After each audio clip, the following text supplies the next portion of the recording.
Welcome to the Deep Dive by Outlier, where we uncover the market's hidden trends and give you the edge you need. Head on over to ovtlyr.com right now to save time, make money, and start winning with less risk today. Now let's jump right in. You want to know if now is the time to jump into the stock market? Yeah. It's a question on everyone's mind, right? Yeah, especially with all the crazy ups and downs, we've been seeing. For sure. And, you sent over this live CNBC update. Yeah. It's like a snapshot of the market's mood right now. Totally. Full of little clues about where things might be heading.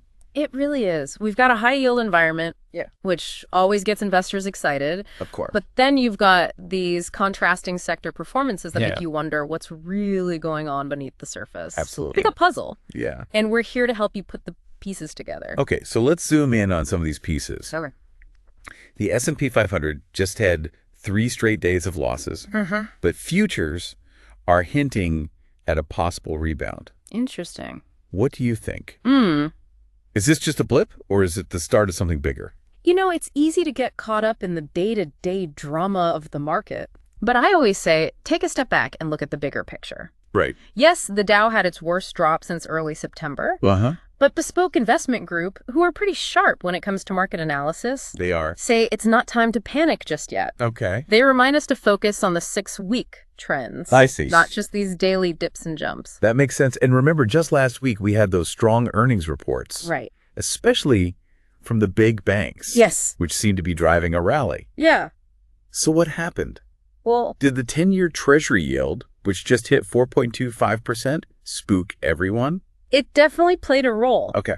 Think of it like this. Okay.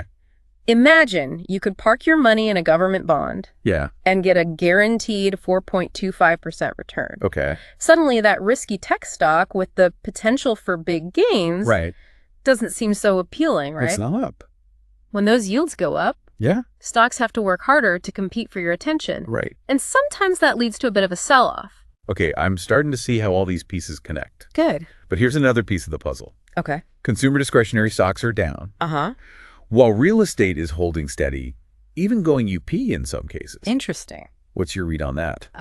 That's where it gets really interesting. Okay. It could be a sign of what's on investors' minds right now.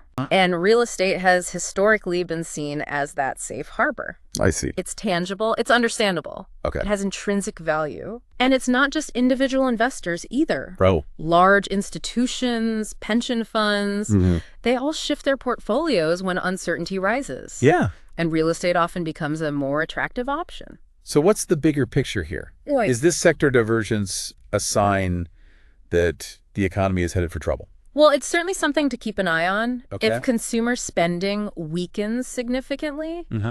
it could have a domino effect on corporate earnings, economic growth, even job creation. Right.